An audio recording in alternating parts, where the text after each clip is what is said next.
अंतराल में फिर भी बात करेंगे कि अगले सबको दीपावली की हार्दिक बधाई के साथ साथ कि अगले हफ्ते दिवाली आने वाली है। इसी दिन मतलब हमें दिवाली रहने वाली है, तो इस पर भी आपका पूर्ण सहयोग सेशन और गीता साल इसके बाद। जय श्री कृष्ण।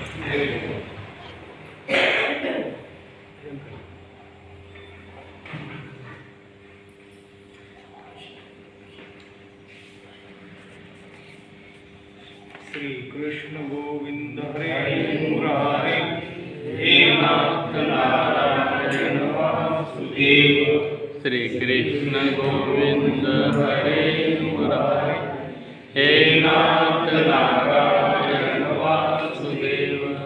श्री कृष्ण गोविंद हरे मुरारे, हे नाथ नारायण वासुदेव।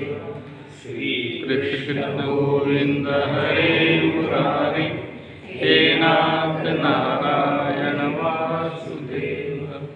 गोपाल कृष्ण भगवान की जय। जय श्री कृष्ण। जय श्री कृष्ण। प्रातस्मरामि हृदि संस्फुरदात्मतत्त्वं सच्चित् सुखं परमहंसगतिं तुरीयं यत्स्वप्नजागर सुषुप्तिमवैति नित्यं तद्ब्रह्मनिष्कलमहं न च भूतसङ्गाः। महायोगपीठे तटे भीमनद्यां वरं पुण्डरीकाय दातुं मुनीन्द्रैः समागत्य तिष्ठन्तमानन्दकन्दं परब्रह्मलिङ्गं भजे पाण्डुरङ्गं। कृष्णाय वासुदेवाय हरे परमात्मने प्रणतक्लेशनाशाय गोविन्दाय नमो नमः। वसुदेवसुतं देवं कंसचाणूरमर्दनं देवकी परमानन्दं कृष्णं वन्दे जगद्गुरुं। ब्रह्मानन्दं परमस्तरं केवलं ज्ञानमूर्तिं द्वन्द्वातीतं गगनसदृशं तत्त्वमस्यादिलक्ष्यम् एकं नित्यं विमलमचलं सर्वदी साक्षिभूतं भावातीतं त्रिगुणरहितं सद्गुरुं गोपाल कृष्ण भगवान की जय। जय श्री कृष्ण। जय श्री कृष्ण।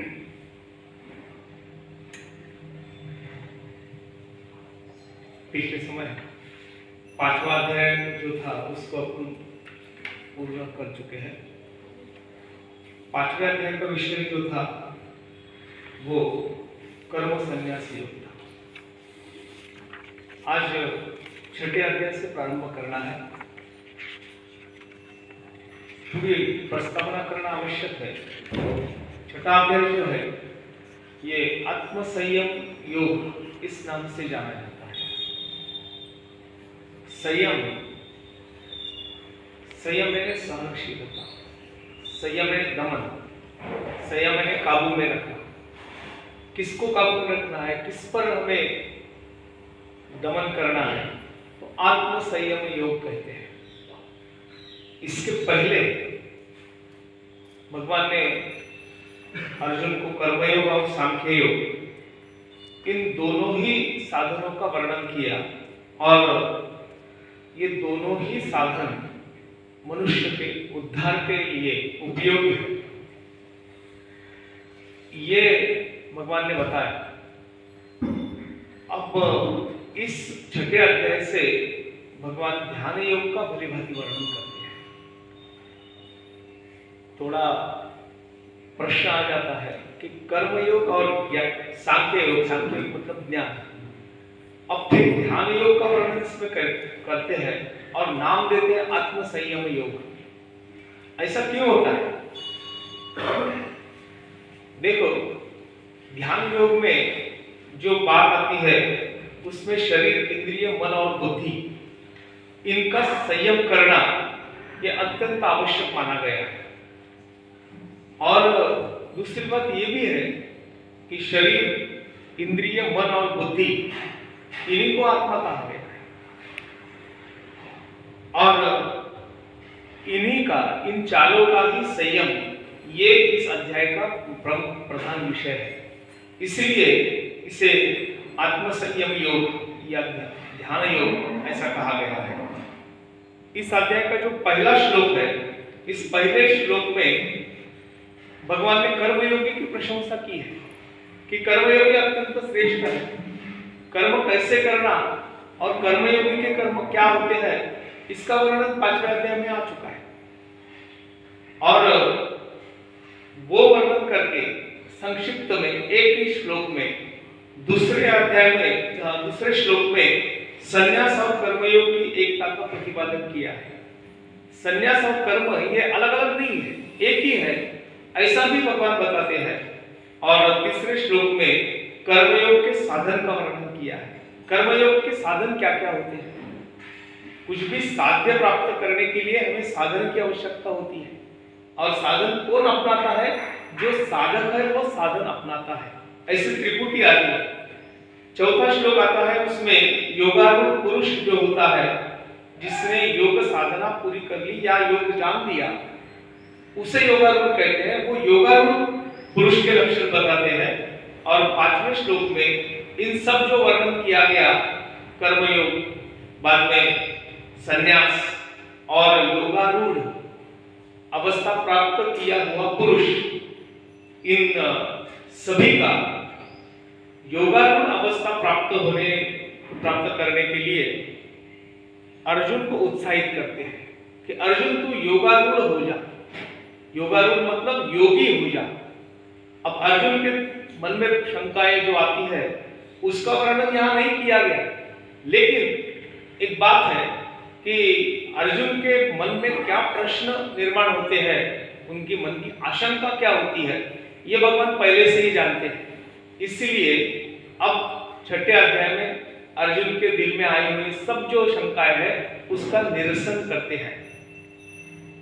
ये 5वें अध्याय के प्रारंभ में अर्जुन ने कर्म संन्यास जो विषय आया था 5वें अध्याय में, जिससे हमने सांख्य योग कहा, और कर्मयोग, इन दोनों साधनों में अर्जुन पूछता है कि कौन सा साधन है जो मेरे लिए सुनिश्चित कल्याणप्रद है। दुविधा है उसके मन में। मैंने आपको बताया कि अर्जुन के दिल में शंका है, लेकिन पूछता नहीं है। भगवान जान लेते हैं। 5वें अध्याय में जो कर्म संन्यास योग का वर्णन भगवान ने किया, उस पर अर्जुन ने 5वें अध्याय में प्रश्न पूछा था कि मेरे लिए उपयोगी साधन क्या है, मैं कौन से साधन अपनाऊं कि जिससे मेरा कल्याण हो जाए। अब वही अर्जुन के प्रश्न का उत्तर देने के लिए भगवान कहते हैं कि ये दोनों की फल के दृष्टि से समानता, दोनों की समानता है। ऐसा किसी को श्रेष्ठ किसी को कनिष्ठ ऐसा नहीं कहा जाता, दोनों की समानता है। और इन दोनों योगों में, दोनों साधनों में उनका स्वरूप क्या है, उनकी विधि और उनकी फल प्राप्ति क्या है, इसका निरूपण भगवान ने यह अध्याय में करना प्रारंभ किया है। कहते हैं परमात्मा की प्राप्ति का अत्यंत प्रधान उपाय जो है, श्रेष्ठ उपाय जो है, वो ये दोनों के संयोग में है। और उसका संक्षेप में भगवान ने ये दोनों साधन की आवश्यकता बताते फिर ध्यान योग का भी वर्णन किया है। लेकिन अब अर्जुन के दिल की जो शंका है कि मेरे लिए कौन सा उपयोगी साधन है, इसके लिए भगवान ने अर्जुन को स्पष्ट रूप से किसी भी एक योग की या एक मार्ग की आज्ञा नहीं दी। उसे बताया नहीं कि यही साधन से तू जा, ऐसा बताया नहीं। मैंने पहले भी कहा था 12वें अध्याय में अर्जुन के मन में एक प्रश्न आता है, आगे वो आएगा अपने विवेचन में, कि एवं सततयुक्ताये भक्ता स्वं पर्युपासते, ये चाप्टक्षर अव्यक्तम तेषाम के योगवित्तमः, योगी का वर्णन उसमें भी आता है। अर्जुन ने प्रश्न पूछा था कि योग मार्ग से उपासना करना श्रेष्ठ है या ज्ञान मार्ग से या भक्ति मार्ग से। तो भगवान तो अत्यंत चतुर है, अत्यंत विद्वान है, किसी एक पर उन्होंने जोर नहीं दिया। उनको कहते हैं चतुरातु शिरोमणि गुण लावण्याची खान। तुकाराम महाराज ने कहा है कि वो अत्यंत चतुर है, वो एक पक्ष नहीं लेते। अर्जुन के मन में जो दो दुविधा निर्माण हुई है, उसको एक साधन को श्रेष्ठ बताया तो इसका मतलब ये हो गया दूसरा साधन क्या हो गया, कनिष्ठ हो गया। लेकिन ये परमात्मा सिद्धि में या परमार्थ में कोई एक साधन श्रेष्ठ और एक दूसरा कनिष्ठ ऐसा नहीं होता है। दोनों साधनों की बराबरी होती है या दोनों ही श्रेष्ठ होते हैं। इसलिए यहाँ भी भगवान ने किसी एक योग की आज्ञा अर्जुन को नहीं दी। और ये अध्याय में ध्यान योग का अंग प्रत्यंगों सहित विस्तार से वर्णन भगवान ने किया। इसलिए अब ध्यान योग का विस्तृत रूप से वर्णन करने के लिए छठे अध्याय का आरंभ भगवान करते हैं। और सबसे पहले अर्जुन को कहते हैं कि भक्ति युक्त कर्मयोग में तू प्रवृत्त हो जा। कर्म तो करना ही है, कर्म त्यागना नहीं है। अगर भगवान कहते कि केवल संन्यास मार्ग का अनुसरण तू कर, इसका मतलब ये हो जाता कि कर्म मार्गों को त्याग दे। लेकिन भगवान ऐसा नहीं कहते। कर्मयोग की भी आराधना करना है, लेकिन भगवान की एक उसमें मराठीमध्ये त्याला अट असं म्हणतात, एक अट टाकली है, असं म्हणतात है कि भक्तियुक्त भाव से तू कर्मयोग में प्रवृत्त हो जा। और इसी उद्देश्य से कर्मयोग की प्रशंसा भगवान ने इस अध्याय के पहले ही श्लोक में की है और ये प्रकरण का आरंभ किया है। वो पहला श्लोक हम अभी पढ़ेंगे। श्री भगवान वाच, भगवान कहते हैं अनाश्रित कर्म फलम कार्य कर्म करोति यः स सन्यासी च योगी योगी च न निरग्नि न च अक्रियः। श्री भगवान बताते हैं जो पुरुष कर्म फल का आश्रय न लेकर करने योग्य कर्म करता है, बड़ी कठिन बात है कर्म फल का आश्रय न लेना। इसका विवेचन बार बार हर एक अध्याय में आता है कि कर्म तो करना ही करना है। कर्म कौन से करना है? जो शास्त्र विहित है, जो हमें आवश्यक है, वो सब कर्म करना ही है। कर्म त्याग के बैठना ये कोई उचित बात नहीं है। लेकिन कर्म करते समय कर्म के फल की अपेक्षा मन में न रहना या सर्वथा उसका त्याग होना, ये भगवान को अपेक्षित है। ऐसा करने वाला पुरुष जो होता है वो सन्यासी होता है। चाहे वो संसार में क्यों न रहे, प्रपंच क्यों न करते रहे, लेकिन वो प्रपंच के सब कर्म करता है, लेकिन कर्म करने पर भी उसकी फल की अपेक्षा उसके मन में नहीं रहती है। ऐसे पुरुष को सन्यासी तथा उसी को ही योगी कहा जाता है। ज्ञानेश्वरी में ज्ञानेश्वर महाराज ने इनके समानता का वर्णन करते हुए एक ओवी लिखी है। मी आणि माझेपण विसरले जयाचे अंतःकरण, पार्था तो योगी जाण निरंतर।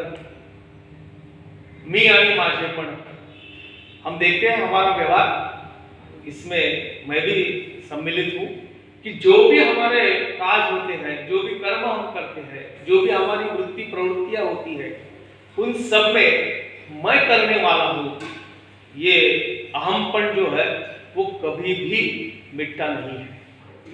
अहमपन का जो अंश है वो शेष ही रहता है, कभी भी मिटता नहीं है। बताने को हम बताते हैं कि भगवान सब अपनी इच्छा से करवा लेता है, हम निमित्त मात्र है, हम कोई करने वाले हैं, ये कहने में भी भगवान मुझे निमित्त कर रहे हैं, ये भावना हमारी शेष रहती है। ज्ञानेश्वरी में ज्ञानेश्वर जी कहते हैं मी आणि माझेपण विसरले जयाचे अंतःकरण, मैं हूं ये अस्तित्व भी मेरे से विगलित हो गया। मैं का पदार्थ हूं, मैं कुछ भी नहीं हूं। भगवान ये सब करने वाले हैं, चलाने वाले हैं। चाले हे शरीर कोणाची या सत्ते, कोण बोलविते हरिलीन। मेरी शारीरिक क्रिया भी जो होती है वो भगवान की इच्छा से होती है, मैं नहीं करता हूं। ये भावना अंतःकरण की दृढ़ हो जाए, उसे योगी कहा गया। अब दूसरा एक बात यही श्लोक में कहा गया, स सन्यासी च योगी योगी च न निरग्नि न च अक्रियः। केवल कर्म त्याग देने से कोई कर्म त्यागी नहीं होता। आज के जमाने में या अपने व्यवहार में कोई अगर बोलेगा कि मुझे कर्म करने की कोई आवश्यकता नहीं है क्योंकि गीता का 6वां अध्याय मैंने पढ़ लिया और ऐसे ही बैठ गया, ऐसा तुकाराम महाराज का एक वचन है कि अपनी उचित अवस्था आने के पहले ही जो कर्म को त्याग देता है उसको तुकाराम महाराज ने उसको कहा है लबाड़। लबाड़ यानी क्या धूर्त जिसको कहेंगे कि न बाढ़ता स्थिति अंगी कर्म त्यागी लंगे। स्थिति अंगी अपने में वो स्थिति पैदा करने के बाद में कर्म फल या कर्म का त्याग अपने आप हो जाता है, लेकिन वो स्थिति न बांधने के पहले ही बोल देता है कि मुझे कर्म करने की आवश्यकता नहीं, भगवान ही सब करने वाले हैं, मैं कुछ करने की जरूरत, मुझे कुछ करने की जरूरत नहीं, ऐसा अगर कोई मानता है तो वो संसार में कर्मयोगी नहीं कहा जाता। और दूसरा एक लक्षण हमारे शास्त्र में कहा गया कि जो पुरुष ने संन्यास धारण कर लिया वो अग्नि से परे रहता है। अग्नि से परे रहता है मतलब हमारे घर में पहले पुराने जमाने की बात बता रहा हूँ कि पहले के जमाने में सवेरे यानी सूरज निकलने के पहले महिलाएं उठती थी, पूरा क्या सड़ा सारवण जिसको बोलते वो करके पहले अग्नि की पूजा करती थी। क्यों? कि उस पर ही सब डिपेंड है, उस पर ही सब निर्भर है। एकनाथ महाराज ने एक जगह कहा है कि ज्ञान का म्यान क्या है, तो पेट भरना ये ज्ञान का म्यान है। ज्ञान की बातें तभी हमें समझ में आती है जब पेट पूरा भरा रहेगा, या पेट में अगर कुछ नहीं है तो ज्ञान की बातें करने में कोई इंटरेस्ट नहीं रहेगा। इसलिए अग्नि की पूजा करती थी। सन्यासी जो होते हैं उनको अग्नि की आवश्यकता नहीं, मतलब उन्होंने खाने पीने की चिंता करने की जरूरत नहीं। आचार्य आद्य शंकराचार्य जी कहते हैं कि करतल भिक्षा तरुतल वासाह तदपि न मुंचत याशा पाशाह। सन्यासी लोगों का वर्णन करते हुए कहा गया, उनके नियम होते हैं कि एक गांव में 3 दिन से ज्यादा रुकना नहीं। रुकना कहाँ है? किसी अच्छे घर में नहीं रुकना है। तरुतल यानी कोई वृक्ष के नीचे उसका निवास है, और करतल भिक्षा अपने दोनों हाथों में जितना समाया उतना ही खाने का, उसमें रुचि रखने की नहीं। लेकिन ये संन्यास धर्म पालने वाले आज कितने लोग हैं, ये भी सोचना एक बात है। एक बात ये भी कही गई कि भिक्षा सन्यासी को जब हम खाना खाने के लिए बुलाएंगे घर में, तो उनको हमारे घर में आज भोज है, आप आ जाइए खाना खाने, ऐसा निमंत्रण उनको नहीं देते। सन्यासी को क्या बोलते हैं कि हमारे घर में भिक्षा लेने के लिए आओ। जो भी हम उनको खिलाते हैं उसको भिक्षा कहते हैं। और सन्यासी के बारे में ऐसा कहा गया है पहले जमाने में कि जितने भी भिक्षा 4 घरों में भिक्षा मांगने की, 4 ही घर, 5वें घर में जाने का नहीं, 4 ही घर में भिक्षा मांगने की। जो भी भिक्षान्न मिलेगा उसको गंगा में डुबो के फिर खाने का। मतलब क्या? जब पानी में डुबा के निकालेंगे तब उसमें की जितने भी रुचि है, ऐसा बोलते हैं षड्रस होते हैं अन्न में, और षड्रस सेवन करना हमारी रसना की रुचि होती है, वो षड्रस पूरे समाप्त हो जाएंगे और वही अन्न सेवन करने का ऐसा एक रीति थी।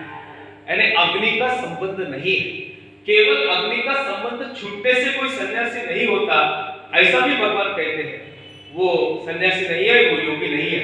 भगवान ने कर्म फल का आश्रय न लेकर कर्म करने वाले जो है उनको सन्यासी और योगी कहा है। कोई केवल क्रिया त्याग देता है, उससे वो कर्म फल त्यागी नहीं होता। जो अग्नि से संबंध केवल नहीं रखता वही सन्यासी नहीं होता। तो भगवान ने बताया कि कर्म फल का आश्रय न लेकर कर्म करते रहना, इसको भगवान योगी बतलाते हैं। कर्म करते रहने का, लेकिन कर्म फल की अपेक्षा नहीं रखनी। उस पर एक शंका हमारे दिल में आ सकती है कि यदि संन्यास और योग दोनों भिन्न भिन्न स्थिति है तो उपयुक्त साधन दोनों से संपन्न कैसे हो सकता है? ये जो भगवान ने साधन बताया, अगर दोनों चीजें अलग अलग है, क्रिया त्याग करने वाला योगी और निरग्नि रहने वाला सन्यासी, तो ये दोनों अलग अलग क्रियाएं हैं, तो हम संपन्न कैसे हो सकते हैं? योगी और सन्यासी कैसे हो सकते हैं। अतः इस शंका का निरसन करने के लिए दूसरे श्लोक में सन्यास और योग ये दो अलग चीजें नहीं है ऐसा भगवान बताते हैं। और दूसरे श्लोक में कहते हैं यम सन्यासम इति प्राहु योगम तत्त्वविद्धि पांडव नहीं असन्यस्य संकल्प योगी भवति कश्चित्। भगवान ने ये योग और संन्यास इन दोनों साधनों की एकता प्रतिपादन की है और बोलते हैं कि जिसको संन्यास कहते हैं उसी को तू योग जान। जिससे मैंने संन्यास करके तुझे बताया उसी को ही तू योग जान, क्योंकि संकल्पों का त्याग न करने वाला कोई भी पुरुष योगी नहीं है। इस पर थोड़ा विवेचन करना आवश्यक है। संकल्प न करके क्रिया करते रहना। हमारे जितने भी काज होते हैं वो संकल्प के बिना नहीं होते, चाहे वो हमारे सांसारिक काज हो या पारमार्थिक काज हो। जब भी घर में कोई पूजा पाठ करने के लिए हम किसी पंडित जी को बुलाते हैं तो वो पहले प्राणायाम करने लगाते हैं, फिर संध्या करने लगाते हैं और फिर बोलते हैं कि चलो आज मूंगफली में जल ले लो और संकल्प बोलो, ओम विष्णु विष्णु विष्णु श्रीमद् भगवतो महापुरुषस्य विष्णु राज्ञया प्रवर्तमानस्य आत्मा वगैरह वगैरह बोलते। और वो खुद बोल देते ये सब और हमें बोलते हैं चलो बोलिए मम। हम बोलते हैं मम आत्मनः श्रुति स्मृति पुराणोक्त फल प्राप्त्यर्थम मम सकल कुटुंबानाम आयुरारोग्य ऐश्वर्य, ये सब वो संकल्प में आता है। क्या करना है, हमें एक छोटी सी पूजा करना है, कथा करनी है और वो पंडित जी को दान दक्षिणा कितनी देना है, चलो आज थोड़ा सा आज के हिसाब से बोलेंगे 500 रुपये दक्षिणा देना है। और पूजा विधि में कितना खर्चा होने वाला, 500-700 रुपये वो भी खर्चा होने वाला, 2 लोगों को खाना खाने बुलाना है। और इतना खर्चा करने के बाद में मांग क्या ले रहे हैं, आयु आरोग्य ऐश्वर्य धन धान्य बहुपुत्र लाभम वगैरह सब का सब, यानी इतना सब हम मांग ले रहे हैं। तात्पर्य क्या है कि ये संकल्प के बिना हमारी पूजा नहीं है ऐसा हम मानते हैं। यानी संकल्प करके ही हमारी क्रिया होती है पारमार्थिक व्यावहारिक क्रिया। चलो पूजा पाठ करने के लिए ही संकल्प लेना पड़ता है ऐसा नहीं है। हम जितने भी हमारे व्यावहारिक प्रापंचिक काम करते हैं उसके पीछे एक संकल्प छिपा हुआ रहता है। क्यों हमें बच्चों को पढ़ाना है, बच्चा अच्छा पढ़े, अपेक्षा है कि वो डॉक्टर बने, वो इंजीनियर बने, वो सीए बने, वो वकील बने, प्रोफेसर बने, कुछ ना कुछ अपेक्षाएं लेते हैं। इसलिए अच्छे से अच्छे स्कूल में उसका दाखिला होना चाहिए। लेकिन बड़े विनोद बुद्धि से लोग कहते हैं कि बच्चा पैदा होने के पहले ही उसके स्कूल में एडमिशन करने के लिए दौड़ जाते हैं। तात्पर्य क्या, अच्छे स्कूल में एडमिशन उसको मिलना चाहिए। अच्छे स्कूल में क्यों मिलना चाहिए, अच्छे नंबरों से पास होना चाहिए। अच्छे नंबरों से पास होना चाहिए, वो अच्छे औहदे पे जाना चाहिए। तात्पर्य क्या, उसमें भी संकल्प है। हमारी कोई भी साधारण सी क्रिया भी अगर है तो वो संकल्प के बिना नहीं होती है। और इस लक्षण में कहा गया कि ब्रह्म स्वरूपाची कर्मे ब्रह्म रूप विरहित संकल्प होती जाती। जो ये अवस्था में प्राप्त हुआ, जो ये मार्ग में चल रहा है, भगवान कहते हैं कि बिना संकल्प के ही उसकी सब क्रियाएं होती है। उदाहरण के तौर पे ज्ञानेश्वरी ने बड़े सुंदर उदाहरण दिए हैं कि कोई भी संकल्प न करके, कोई भी संकल्प दिल में न रख के रोज सूरज उगता है। किस लिए उगता है, अपने लिए नहीं, वो तो अपने लिए उसका उगना नहीं होता है, जगत को प्रकाशित करने के लिए हमें इनसे मिलता है। वो किसी भी कर्म का लिप्त नहीं होता, किसी भी कर्म का लिप्त नहीं होता, अलिप्त रहता है। उसका स्वभाव धर्म है, उसका नैसर्गिक है कि वो उगता है, इसलिए हमारे संसार के सभी क्रियाएं चलती है।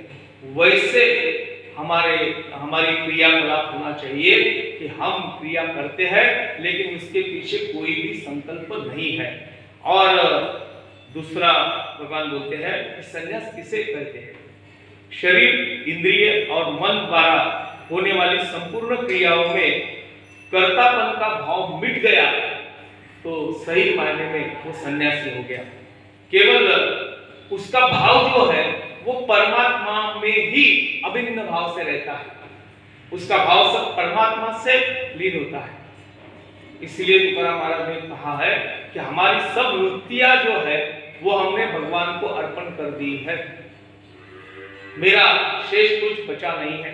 रामदास स्वामी ने एक जगह ऐसा कहा है कि तुझे के सारे तुला अर्पिता मन माझे लाजे, ये तो सब तेरा ही है और मैं जो अर्पण तुझे कर रहा हूं वो किसका है, वो तेरा ही है, वो तुझे ही अर्पण मैं कर रहा हूं, इसलिए मेरा मन आशंकित हो रहा है।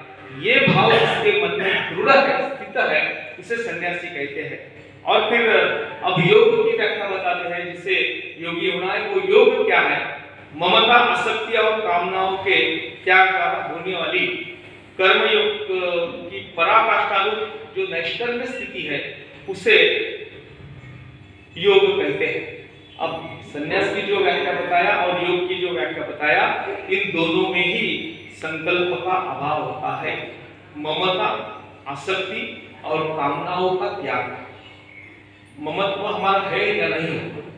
मैं मेरे से सोचता हूं कि छोटी बहुत ही क्षुल्लक ऐसी चीजें होती है, लेकिन उसमें मेरी बड़ी ममता होती है। एक आधी चीज कहीं गुम गई, बहुत ही क्षुल्लक है, बाजार में तो बहुत सारी मिल जाती, लेकिन वो गुम गई तो कितना हम ढूंढते रहते कि नहीं मिलना चाहिए, अस्वस्थ हो जाते, नहीं दिख रही, इधर उधर देखते हैं। तात्पर्य क्या? उसमें मेरी ममता, वास्तविकता मेरे शरीर को या मेरे मन को उसकी आवश्यकता नहीं होती है, क्षुल्लक होती है, लेकिन फिर भी हम ढूंढते रहते। पुराने अभी तो वो जमाना नहीं रहा, तो पुराने जमाने में एक घर से दूसरे घर में किसी कार्यक्रम में वगैरह बर्तन दिए जाते थे।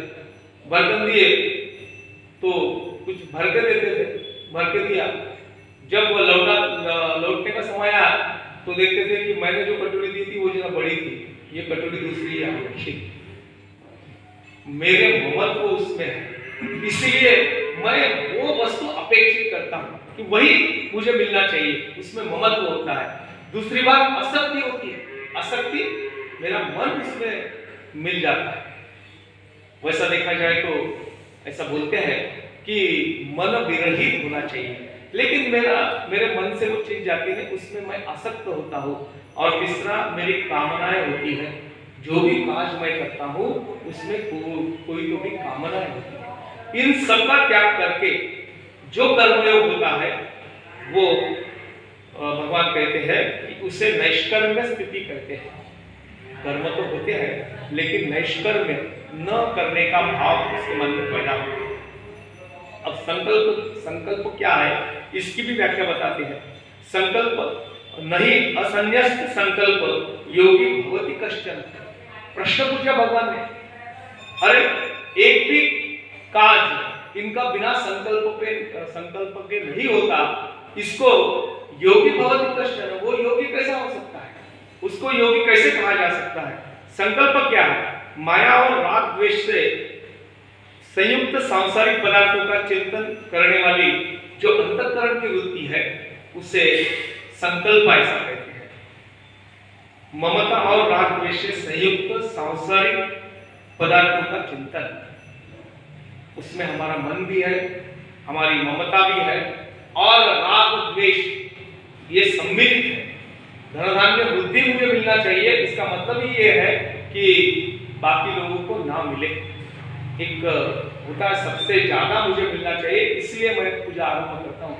एक किस्सा मैंने पढ़ा था, उसमें लिखा था कि भगवान के दर्शन के लिए एक बड़ी सी कतार लग गई है, लोग दर्शन कर रहे हैं, तो हर एक के दिल में एक संकल्प है कि ये मुझे मिलना चाहिए, तब मैं इतना सारा भोग लगाऊंगा, 1000 रुपए का भोग लगाऊंगा। दूसरा बोलता है भगवान इसके 1000 रुपए के भोग से मैं 2000 लगाऊंगा, मेरी इच्छा पहले पूरी कर। तात्पर्य क्या है कि उसमें भी मेरी एक स्पर्धा होती है, मेरा ममत्व होता है या राग द्वेष होता है। ये हमारे दिल में उठना, इसे ही संकल्प कहते हैं। अब कर्मयोग की प्रशंसा भगवान ने की है और उसका साधन क्या है ये भी हम भगवान बताते हैं। तीसरे श्लोक में आया है, अरुक्षो मुने योगम कर्म कारणम उच्यते, योगारूढ़स्य तस्य एवं शम कारणम उच्यते। योग में आरूढ़ होने की इच्छा वाले मननशील पुरुष के लिए योग की प्राप्ति में निष्काम भाव से कर्म करना ही हेतु कहा गया है। थोड़ा समझ लेना पड़ेगा, क्योंकि ये 6वें अध्याय में भगवान ने एक योग स्थिति जो है उसका बड़ा विस्तार से वर्णन किया है, और ये योग स्थिति का वर्णन करते हुए अष्टांग योगों का ही वर्णन किया है, उसके साथ में ज्ञान योग का भी वर्णन किया है, और ज्ञान योग और अष्टांग योग से कर्म फल का त्याग कैसे हो सकता है इसकी बड़ी बड़ी व्याख्या की है। यहाँ बोलते हैं योग में आरूढ़ होने की इच्छा जिनको है वो मननशील पुरुष जो है उसके लिए योग की प्राप्ति में निष्काम भाव से कर्म करना ही हेतु कहा गया है। उसका हेतु क्या होना चाहिए? निष्काम भाव से कर्म करना, ये हेतु से अगर वो कार्य करेगा तो उसे योगी कहा जा सकता है। और ऐसी स्थिति पाकर जो योग साधना करता है उसे योगारूढ़ कहा गया, और ऐसे योगारूढ़ जो पुरुष होते हैं उसे भगवान ने कहा कि उनके पास सर्व संकल्पों का अभाव हो जाता है, कोई भी संकल्प उनके मन में रहता नहीं है, वही सही मायने में कल्याण का हेतु है। इसके लिए उदाहरण देने के लिए एक सुभाषित में ऐसा कहा गया कि हमारे संसार में चीजें ऐसी है, जैसा सूरज का उदाहरण मैंने अभी बताया, वैसे कुछ चीजें ऐसी है कि वो खुद के लिए कोई भी काम नहीं करते। परोपकारार्थ वहन्ति नद्यः, परोपकारार्थ फलन्ति वृक्षाः, परोपकारार्थ दुहन्ति गावो, परोपकारार्थ इदं शरीरम। कहते हैं कि नदी बहती है, किसके लिए बहती है? नदी का जो जल होता है उसकी जो क्या टेस्ट इसको बोलते, नदी ने कभी अपना जल कभी पिया नहीं, किसके लिए होता है? वो तो पूरे संसार के लिए होता है। वृक्ष फल देते हैं, कितना भी सुंदर फल देने वाला आम का पेड़ अपने फल की कभी भी वो खुद सेवन नहीं करता। परोपकारार्थ दुहन्ति गावो, गैया दूध देती है, गौ माता जिसे हम माता कहते हैं, वो दूध, इसीलिए परोपकारार्थ। वैसा ही हमारा शरीर जो है परोपकारार्थ इदम शरीरम, हमारे खुद के लिए मैं कोई काज नहीं करता, जो भी काज करता हूँ वो भगवान के लिए, मतलब सारे सृष्टि के लिए, इतरों के लिए, दूसरों के लिए मैं करता हूँ। मेरे कर्म जो है करने वाला मैं हूँ, लेकिन वो कर्म में लिप्त नहीं होता हूँ। इसे ही संकल्पों का अभाव कहा गया, और इसे ही कल्याण प्राप्त करने का हेतु माना गया। अब इसमें कुछ शब्द आए हैं कि आरूढ़ो हुने, हुने मतलब क्या? परमात्मा की प्राप्ति में हेतु रूप योगारूढ़ अवस्था को प्राप्त करना चाहने वाला जो है वो मुनि कहलाया जाता है। परमात्मा की प्राप्ति के हेतु में जिसने योगारूढ़ अवस्था प्राप्त करने की इच्छा मन में धारण की है, मैं योगारूढ़ हो जाऊंगा। योगारूढ़ मतलब मैं योग की संपूर्ण साधना मेरे शरीर में स्थित करूंगा। योगारूढ़ अवस्था में कौन से कर्म का हेतु होता है? ऐसा एक प्रश्न भगवान ही पूछते हैं और उसका उत्तर देते हैं। वर्णाश्रम और अपनी स्थिति के अनुकूल जितने भी शास्त्रविद कर्म है, फल और आसक्ति का त्याग करने पर वो किए जाते हैं, उसे ही योगारूढ़ अवस्था की प्राप्ति में हेतु है। इसका मतलब ये नहीं है कि हम हमारे पूरे कर्म त्याग दें।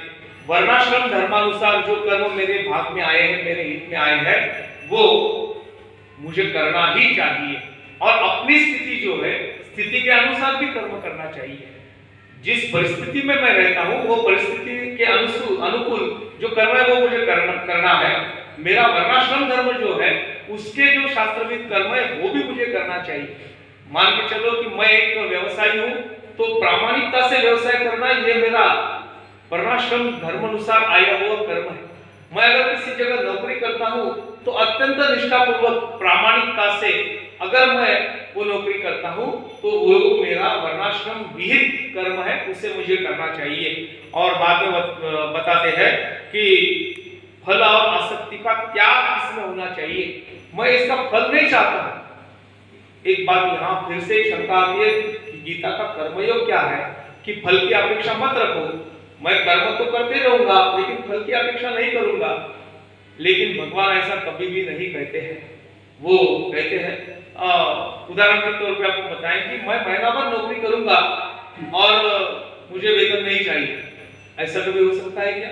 नहीं, मेरा अधिकार जो है उसे तो मुझे प्राप्त करना ही है। अर्जुन को यही संदेश दिया है, अर्जुन को बोला है कि तू कर्म फल का त्याग कर, लेकिन कर्म करते रहना तेरा धर्म है, कर्म करना ही है, फल की अपेक्षा मत कर। इसका मतलब वो नहीं है कि जो हम समझ रहे हैं कि कर्म करते रहने का वेतन नहीं पाने का, ऐसा नहीं हो सकता। जो मेरे अधिकार का वो मेरे भाग में है, मेरे वर्णाश्रम धर्म के अनुसार है, वो प्राप्त करना ही है। इसीलिए युद्धस्य विगत ज्वर, ऐसा भगवान ने कहा है कि ये धर्म युद्ध है, ये तुझे लड़ना चाहिए क्योंकि तू क्षत्रिय है, क्षत्रिय का जो वर्णाश्रम धर्म है वो तुझे करना है। उसके फलस्वरूप क्या होगा ये सोचना तेरा काम नहीं है। तात्पर्य ये है कि फल और आसक्ति के त्याग करने पर किए जाने वाले सभी जो कर्म है उसे योगारूढ़ अवस्था की प्राप्ति में हेतु कहा गया है। एक बात ये भी कही गई है, शम, मन को वश में करना और शांत करना, इसको शम कहते हैं। विकार होते हैं, शम दमादि षट संपत्ति बोलते हैं, शम और दम। शम क्या है? मन को वश में करने, वश में करके शांत रखना, मन शांति। ये किसी के लिए भी बहुत कठिन, अत्यंत दुष्कर ऐसी क्रिया है। वो मन शांत करने की अवस्था को शम कहा गया। एक बात देखी गई कि मन अगर शांत हो गया, मन में कोई तरंग या वृत्तियां नहीं उठी तो अपने आप ही संकल्पों का अभाव हो जाएगा। अब तीसरे श्लोक में योगारूढ़ ऐसा भी शब्द आया है, इसमें योगारूढ़स्य तस्य एवं शम कारण उच्यते। योगारूढ़ शब्द आया है, ये योगारूढ़ उसका लक्षण जानने के लिए भगवान ने फिर चौथे श्लोक में उसका लक्षण बताया है कि कौन योगारूढ़ है। यदा हि इंद्रियार्थेषु न कर्मसु अनुषज्यते सर्व संकल्प सन्यासी योगारूढ़ा तदा उच्यते। इसमें एक शब्द आता है अनुषज्यते, अनुषज्यते, इसका मतलब आसक्त होना। अनुसज्य है, अनुसज्य मतलब आसक्त है।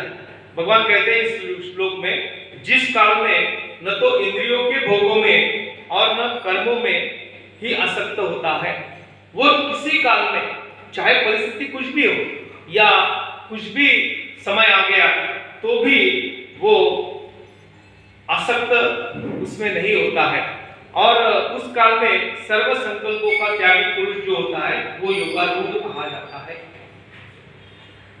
एक तुकाराम महाराज के जीवन में प्रसंग आया कि उनके लिए उन्होंने कहा कि जय मेरी स्थिति जो है, तुका म्हणे तुझा न पडावा विसर दुःखाचे डोंगर आले तरी, मैं किसी भी स्थिति में हूं लेकिन तेरी भूल मुझे कभी नहीं पड़ेगी, ऐसा वरदान मुझे दो, मेरी मन की अवस्था वो कर दो। ऐसे भगवान ने प्रार्थना की, तुकाराम महाराज ने प्रार्थना की। यहाँ बोलते हैं कि जिस काल में न तो इंद्रियों के भोगों में और न कर्मों में ही आसक्त होता है, वो ना कर्मों में आसक्त होता है न कर्म के भोगों में आसक्त होता है, वो सर्व संकल्प त्याग करने वाला पुरुष ही योगारूढ़ कहा जाता है। एक बात ये भी देखी जाती है कि विषयों में और कर्मों में आसक्ति न रहे तो कामना का अभाव अपने आप हो जाता है। विषयों में आसक्ति, हमारे ज्ञानेंद्रियों के 5 विषय होते हैं और वो विषयों की बड़ी आसक्ति हमें होती है। दृष्टि हमें मिली है तो देखना, ये दृष्टि का काम है, हम देखते हैं। केवल देखना इतना ही रहता है कि शेष नहीं, दृष्टि से कुछ न कुछ भाव हमारे मन में पैदा होते हैं और वो भाव हमारे चित्त को, हमारे मन को विकारी बनाते हैं, आसक्त बनाते हैं।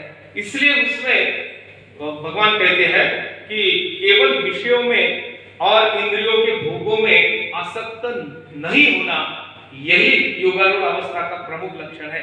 ममता, आसक्ति और द्वेष पूर्वक जो सांसारिक विषयों का चिंतन हमारे मन में चलता है उसे संकल्प कहते हैं। और ऐसे संकल्पों का पूर्णतया त्याग करना ये सन्यासी का लक्षण है, या सर्व संकल्पों का त्याग करना है। भोगों में आसक्ति का त्याग होने पर भी कर्मों में आसक्ति रहना संभव है। चलो भोगों में आसक्ति ना हो, लेकिन कर्मों में तो आसक्ति है। एक उदाहरण दिया गया कि हमारी आयु बढ़ती गई, अब शरीर से काम होता नहीं है। एक सज्जन मेरे पहचान के, उम्र 80 साल की हो गई, चलना फिरना ठीक से होता नहीं है, लेकिन एक अपना एक व्यवसाय उन्होंने खोल रखा है, एक दुकान है बड़ी सी। अब बच्चे तो दुकान में बैठ रहे हैं, लेकिन फिर भी बाबा जी दुकान में जाके बैठे हैं कि बच्चा ठीक से काम कर रहा है क्या नहीं कर रहा है। कर्मों में आसक्ति है, भोगों की आसक्ति का त्याग कर दिया, लेकिन कर्मों की आसक्ति है। वो बड़े धनाढ्य और बड़े व्यवसायी, बहुत उम्र हो गई, बीमार हो गए, खटिया भी लेटे हैं। डॉक्टर ने बताया कि अब कोई इलाज इन पर होता नहीं है, अब इनका शरीर साथ नहीं देता है, अब भगवान की प्रार्थना करो। बच्चे 4 हैं, तो बाबा जी पूछते, अरे वासुदेव कहाँ है? तो वासुदेव बोलता है कि अरे पापा जी मैं तो यहीं बैठा हूँ, आपकी सेवा में हूँ। फिर नारायण कहाँ है? वो बोलता है कि पापा जी मैं आपके लिए दवाई बना रहा हूँ। केशव कहाँ है? तो बोले वो भी है। चौथा अच्युत, वो कहाँ है? बाबा जी मैं आपके लिए तैयारी कर रहा हूँ आपके खान पान की। तो बाबा जी चिल्ला के बोल रहे हैं, फिर दुकान में कौन बैठा है? सब चारों के चारों मेरे पास बैठे हैं, तो दुकान में कौन है? अब 85 साल की उम्र हो गई। अब डॉक्टर ने कह दिया कि अब इलाज कुछ होने वाला नहीं है, फिर भी कर्मों की आसक्ति नहीं जाती। भगवान कहते हैं कि भोगों में आसक्ति का त्याग हो गया, कुछ कर नहीं पाते, भोग नहीं ले सकते, फिर भी कर्मों में आसक्ति रहना संभव है। ऐसी कर्मों की आसक्ति भी दूर होना, क्योंकि जिनका कोई फल नहीं, ऐसे व्यर्थ कर्मों में भी प्रमादी मनुष्यों की आसक्ति रहती है। अभी जो उदाहरण मैंने दिया, वो उदाहरण में ये स्पष्ट होता है कि जिसका कोई फल नहीं, दुकान में कोई बैठा क्या न बैठा क्या, इनका क्या होने वाला, क्या मिलने वाला और क्या जाने वाला, फिर भी उनकी आसक्ति उनमें रहती है, उनको प्रमादी पुरुष कहा गया। परम पद की प्राप्ति में हेतु रूप योगारूढ़ अवस्था क्या है, इसका भी वर्णन भगवान ने किया है। वो अवस्था का वर्णन करने के लिए भगवान कहते हैं कि अर्जुन ऐसी योग साधना का पूरा अध्ययन करके योगारूढ़ होने में उत्साहित हो जा, उसमें प्रवृत्त हो जा, और उसे प्रवृत्त करने के लिए भगवान ने मनुष्य का कर्तव्य क्या है इसका वर्णन 5वें श्लोक में किया है। वो श्लोक आता है, उद्धरेत आत्मना आत्मनम न आत्मानम अवसादयेत, आत्मा एव हि आत्मानः बंधु आत्मा एवं रिपु आत्मनः। ये स्वामी विवेकानंद जी जो थे, आपने देखा होगा उनके जितने भी चित्र है या उनका जो संकल्प है उसमें ये गीता का श्लोक लिखा है, उद्धरेत आत्मना आत्मानम। इसका मतलब यह है कि अपने द्वारा अपना संसार समुद्र से उद्धार करें। हमारा उद्धार करने वाले केवल हम ही है, दूसरा कोई नहीं। उद्धरेत आत्मना आत्मानम, हम ही हमारा उद्धार इस संसार से कर लेना चाहिए और अपने को अधोगति में न डालें। इस संसार के दुष्ट चक्र में फंसकर हमें खुद को अधोगति में नहीं डालना है, हमें ऊपर उठना है, हमें श्रेष्ठता की ओर जाना है। इसलिए ये श्रेष्ठता की ओर जाने का हमारे उद्धार का साधन अगर कोई है तो हम ही है, हमारी आत्मा ही है। इसके बाद में कहते हैं, आत्मा एवं ही आत्मानम बंधु आत्मा एवं रिपु आत्मनः। हमारा मित्र अगर कोई है तो वो हमारा आत्मा ही हमारा मित्र है, और हमारा शत्रु अगर कोई होगा तो अपने आप आत्मा ही हमारा शत्रु है। तात्पर्य क्या है कि हम अगर चाहते तो हम हमारे मित्र बन सकते हैं, और हम अगर चाहते तो हम ही हमारे शत्रु भी बन सकते हैं। तात्पर्य क्या, उद्धरण का मार्ग भी हमारे पास है, और अधोगति का मार्ग भी हमारे पास है। इसलिए आत्मा एवं ही आत्मान, आत्मा के लिए हम आत्मा का ही प्रयोग करें, ऐसा भगवान कहते हैं। तात्पर्य क्या है? थोड़े सरल शब्दों में ऐसा कहा जा सकता है कि हमें दृढ़ संकल्प हमारा होना चाहिए कि मुझे क्या करना है। इस संसार में मैं अगर जन्म लिया है तो ये संसार चक्र से मुक्त होने की कला मैं ही साध्य कर सकता हूँ। वो कला की ओर, वो क्रिया की ओर बढ़ना, ये मेरा दृढ़ संकल्प होना चाहिए। ऐसे साधन की वृद्धि या ऐसे साधन का जतन मैं करूंगा कि जिससे ये जन्म मरण की जो व्याधि मेरे पीछे लगी है वो पूर्णतया नष्ट हो जाएगी। और ये साधन बाहर से नहीं आते हैं, वो हमारे अंदर ही होते हैं। इसीलिए आत्मा को जानने का प्रयास तू कर, ऐसा भगवान कहते हैं। और हम हमारे आत्मा को जानते हैं क्या? नहीं जानते हैं। इसीलिए आत्मज्ञान ये सबसे श्रेष्ठ ज्ञान है, ऐसा ही वर्णन गीता में आगे आता है। आत्मज्ञान कर लो, आत्मज्ञान कर लो। अंदर देखने की कला हम सीख लेना चाहिए, अंदर झांकना चाहिए। अंदर झांकना चाहिए मतलब क्या? कि मेरे अंदर क्या क्या दुर्गुण है। तुकाराम महाराज का एक वचन है कि तुकाराम महाराज बोलते हैं कि इंद्रिया अधीन झालो देवा, माझे मज कळो येती अवगुण, इंद्रिया अधीन झालो देवा। मैं इंद्रियों के अधीन हो गया, इसलिए मेरे में बहुत सारे अवगुण आ गए हैं। वो दूसरों की तरफ देखने की जरूरत नहीं। दूसरे एक अभंग में तुकाराम महाराज कहते हैं, कासयासी मानू दोष आणि कांचे, मज काय त्याचे उणे असे। मैं बोलता हूँ दूसरों के दोष जो है वो मुझे तुरंत दिखते हैं, लेकिन अपने अंदर जो दोष है उसका कभी पता नहीं चलता। मराठी में एक म्हण है, कहावत हिंदी में कहते हैं की दुसऱ्यांच्या डोळ्यातलं कुसळ दिसतं पण आपल्या डोळ्यातलं मुसळ दिसत नाही। मेरे में कितने अवगुण है ये मुझे नहीं पता चलता। दूसरों का छोटा सा भी दोष अगर है तो मुझे तुरंत दिख जाता है। और शब्दों में कहने का जो रहता है वो तो हर आदमी कहते रहता है कि सवेरे जल्दी उठना चाहिए, अमुक करना चाहिए वगैरह वगैरह। वो खुद कितना करता है वो सोचने वाली बात है। तात्पर्य क्या है? उद्धरे आत्मना आत्मानम। हम ही संकल्प करें, क्या संकल्प करें? कि ये आत्मा की पहचान मुझे हो जाए और ये शरीर जो मुझे प्राप्त हुआ, यानी ये जन्म मृत्यु जरा व्याधि, इन चक्कर में मैं जो हूँ, यहाँ से मुझे मुक्त होना है, तो मुझे मेरी पहचान कर लेना अत्यंतिक आवश्यक है। इसे ही ज्ञानेश्वर महाराज ने स्वसंवेद्य बुद्धि कहा गया है कि मैं, मुझे जानना यही आत्मा है। और ये उसका संकल्प होना चाहिए कि मैं खुद हमारे आत्म प्रयोग से अधोगति में न जाऊं और मैं मेरा मित्र बनूं। मित्र बनूं मतलब मेरे मोक्ष मार्ग का संगाती मैं बन जाऊं। मुझे भगवान की सही मायने में पहचान हो जाए, ऐसे मार्ग का क्रमण मैं करूं मेरे खुद से संकल्प करके। और इसके आगे अब 6वें श्लोक से भगवान ने वो जो योग साधना जो है उसका विस्तार से वर्णन किया है। एक बात ये भी देखी जाए कि गीता के जितने भी टीकाकार हैं उन सब ने इसका बड़ा विवेचन किया है और अलग अलग संदर्भ लेके किया है। उपनिषदों का आश्रय करके या फिर ब्रह्म सूत्र का आश्रय करके, पुराणों का आश्रय करके इसका विवेचन किया है। लेकिन ज्ञानेश्वर महाराज ने इन सब का जोड़ बना के 6वें अध्याय में, ये 6वें अध्याय के विवेचन में ये योग साधना जो है शरीर का योग, इसका लगभग 300 ओवियों में विश्लेषण किया है। एक एक चीज उन्होंने छोटी छोटी चीज बताया है कि कैसे कैसे इस मार्ग पे क्रमण किया जा सकता है, वो पूरी तरह से समझ लेना यही 6वें अध्याय का संकल्प है। इसे अध्याय का नाम ही आत्म संयम योग है। आत्म संयम, संयम करना। यहाँ पे अपन रुकेंगे। आगे के इसमें ये जो विषय आ रहा है योग साधना का, वो थोड़ा विस्तार से बताना है, इसलिए यहाँ पे हम विश्राम करते हैं।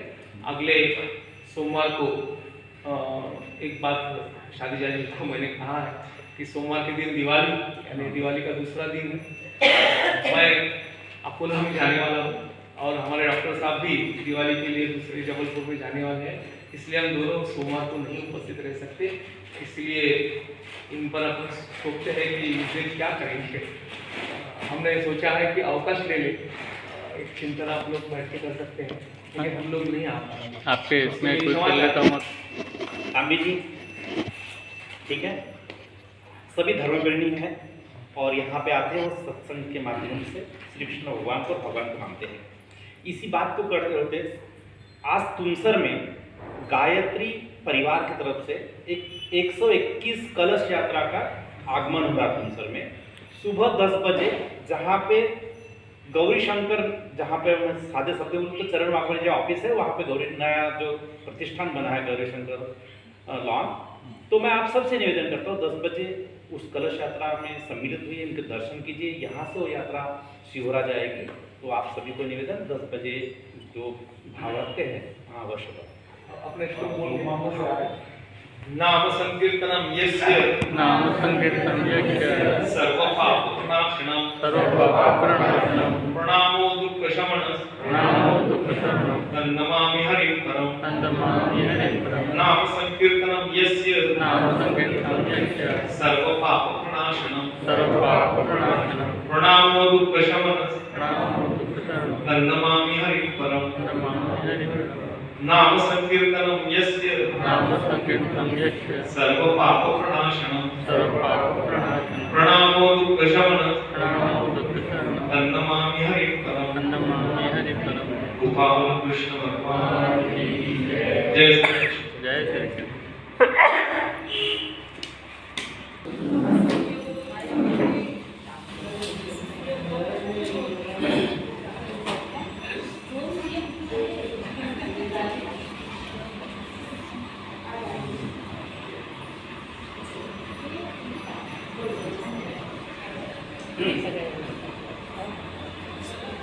कर्पूरगौरं करुणावतारं सारसारं भुजगेन्द्रहारं सदा वसन्तं हृदयारविन्दे अहं भवानी सरितं नमामि।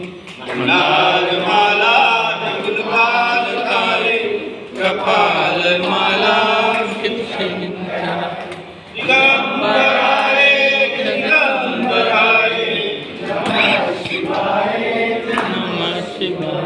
श्री भागवत भगवान की है आरती, पापियों को पाप से है तार।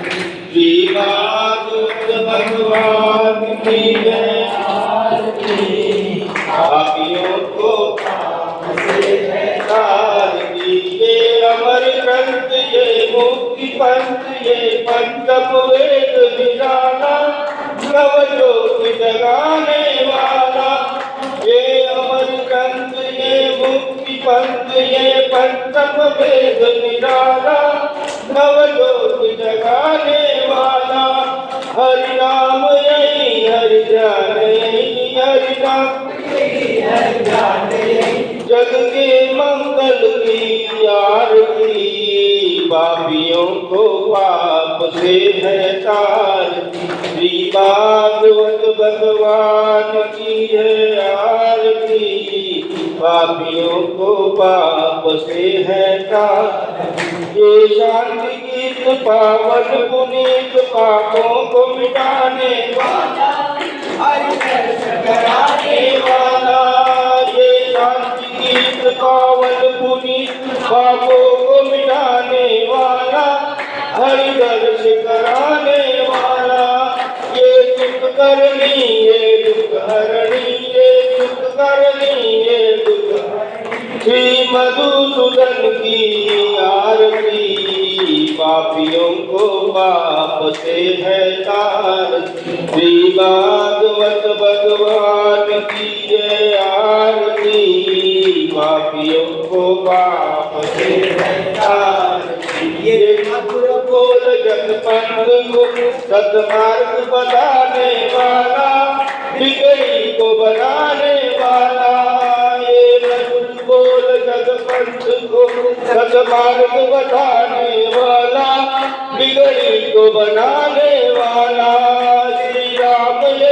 घनश्याम यही श्री राम यही घनश्याम यही श्री प्रभु की महिमा की आरती पापियों को पाप से है तार श्री भागवत भगवान की है आरती पापियों को पाप से है कर्पूर गौरम करुणावतारम संसारसारम भावसर्गम हृदयारविंदे भवम भवानी सहितं नमामि मंदारमालाय पुण्यकालिकाले कृपालमालाय श्रीशंकराय दिगंबराय नमः शिवाय ओम नमः शिवाय त्वमेव माता च पिता त्वमेव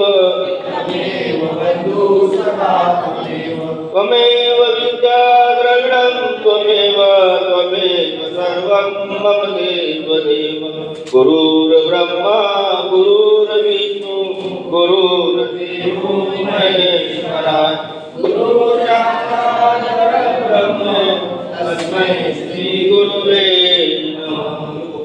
बोल कृष्ण भगवान की जय, गौर मुकुट बंसी वाले की जय, वृंदावन की जय, सभी भक्तों की जय, पूज्य गुरुदेव की जय।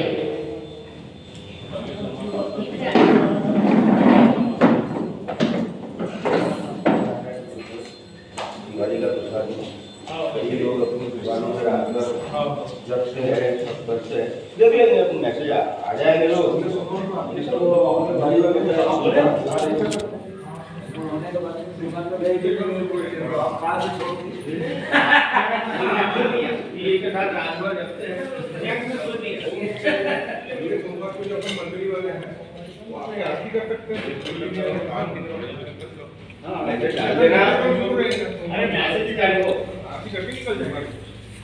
जैसे सब प्रभु इच्छा अपने को कोई दिक्कत नहीं।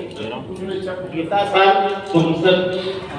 सर ग्रुप का निवेदन है कि अगले सोमवार को हम जैसे हर सोमवार आते हैं आकर अपन लोग आरती करके चले जाए, ठीक है? तो ये कंटिन्यूटी बनी रहेगी। समय वही 7:30 बजे, 7:30 बजे तो 7 लोग रहते हैं। 8 बजे नहीं 7:30 कितने लोग रहेंगे? भगवान की